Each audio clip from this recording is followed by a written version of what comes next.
নমস্কার বন্ধুরা, কেমন আছো তোমরা সবাই? আশা করছি তোমরা সবাই ভালো আছো। আমরাও কিন্তু তোমাদের আশীর্বাদে বেশ ভালো আছি।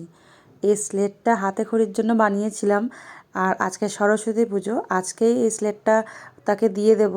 তাই ভাবলাম একটু ভিডিওটা বানিয়ে নিয়ে তোমাদের সাথে একটু শেয়ার করি। আজ সরস্বতী পুজো, তার জন্য অনেক সকাল সকাল ঘুম থেকে উঠে স্নান সেরে সবার প্রথম চলে এসেছি ব্যালকনিতে কি কি ফুল ফুটেছে সেটা দেখার জন্য।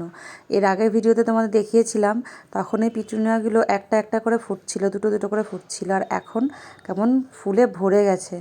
আর দেখো চন্দ্রমল্লিকার সেই কুড়ি দেখিয়েছিলাম তোমাদের, কি কালার হয়।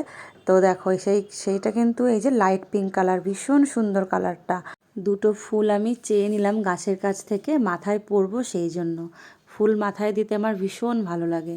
আর আজকে যে শাড়িটা পরবো, সেই শাড়িটার সাথে এই ফুলটা ভীষণ ভালো ম্যাচও করবে। এবছর আমাদের ফ্ল্যাটে 3টে বাচ্চার হাতেখড়ি আছে।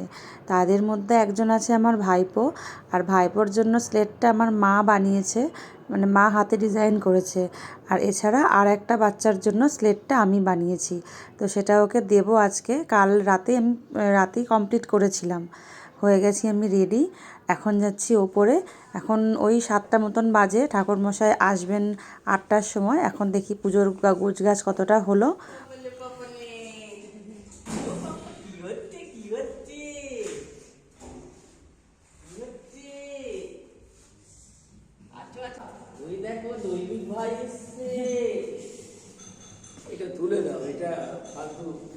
কাল রাতে আমরা ফ্ল্যাটের সকলে মিলে ঠাকুরের এই পেছন দিকে যে দেওয়ালের ডেকোরেশনটা আছে এটা করেছিলাম। এখন ফল কাটতে বাকি রয়েছে, তো আমি বসে পড়েছি ফল বানানোর জন্য। আর পাশে বসে আছে আমার ভাইপো, ওর এখনও ঘুমটা ঠিক করে ভাঙেনি মনে হচ্ছে। ফল বানানো প্রায় কমপ্লিট হয়ে গেছে, আর নৈবেদ্যটাও সাজিয়ে দিয়েছি। আর আরও সবাই প্রতিবেশী সব ফ্ল্যাটে চলে এসেছে, সবাই মিলে পুজোর আরও যে সমস্ত কাজকর্মগুলো বাকি ছিল, যেমন এই দোয়াতগুলো তৈরি করা, মানে দোয়াতগুলো সাজানো, তারপরে ফুলের ডালাটা সাজানো, সব কিছু প্রায় কমপ্লিট হয়েই গেছে। আর এবার আমি যাব নিচে, আমার ছেলেকে ঘুম থেকে উঠিয়ে রেডি করিয়ে তারপর পুজোর এখানে নিয়ে আসবো। বাবা ছেলে দুজনেই রেডি হয়ে গেছে, আর এবারে আমরা 3জন একসাথে যাচ্ছি সরস্বতী পুজোর ওখানে। চলো গিয়ে দেখি, মনে হয় পুজোটা শুরুই হয়ে গেছে।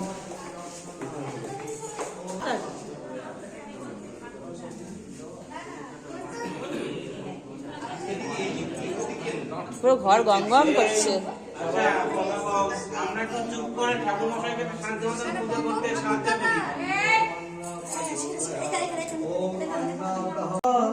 क्षेत्रपालाय नमो नमः। ओम नमो नमः। ओम ऊर्ध्वकेशे विरूपाक्षि मांससोनित भोजने तिष्ठो देवी शिखा मध्ये तेज वृद्धिं कुरुष्यमे।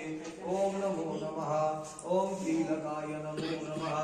आदित्य रुद्रा विश्वदेवा मरुत्तरा तीरकाग्नि धर्मकामदसिद्धिरेण चराचरा तत्पदं दर्शितं येन तस्मै श्री गुरवे नमः। ঘরময় ধূপ ধুনোর গন্ধ, তারপর প্রসাদের গন্ধ, আর এই সংস্কৃত মন্ত্র উচ্চারণ সব কিছু মিলিয়ে মিশিয়ে ভীষণ সুন্দর একটা মুহূর্ত। এত ভালো লাগে আমার এই পুজোর টাইমটা, ভীষণই ভালো লাগে। আর যাই হোক, একটা দুঃখের খবর, এবছর নাকি হাতেখড়ি হবে না, জানতে পারলাম জাস্ট এইমাত্র। ঠাকুরমশাই বললেন যে হাতেখড়ি হবে না। তো এবারে হাতেখড়ির দিন একটা অন্য কোনো দিন ঠিক করে তারপরে এদের 3জনের আবার একসাথে হাতেখড়ি হবে। আর আজকে আমরা অঞ্জলি দিয়ে, এই যে ঠাকুরমশাই এখন আরতি করছেন, পুজো আমাদের কমপ্লিট হলো। মা সরস্বতীর কাছে একটাই প্রার্থনা করি, মা যেন আমাদের সকলকে বিদ্যা বুদ্ধি প্রদান করেন।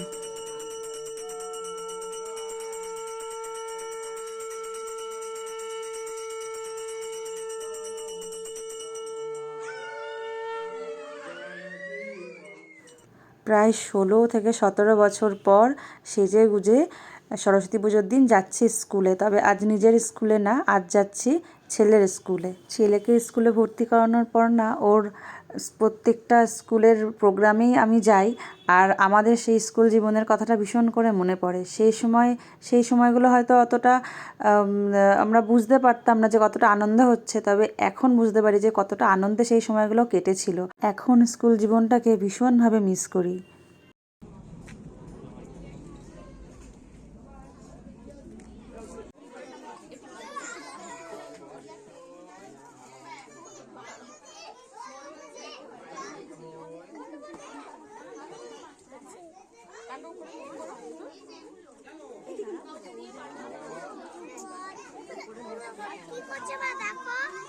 এ বাবা,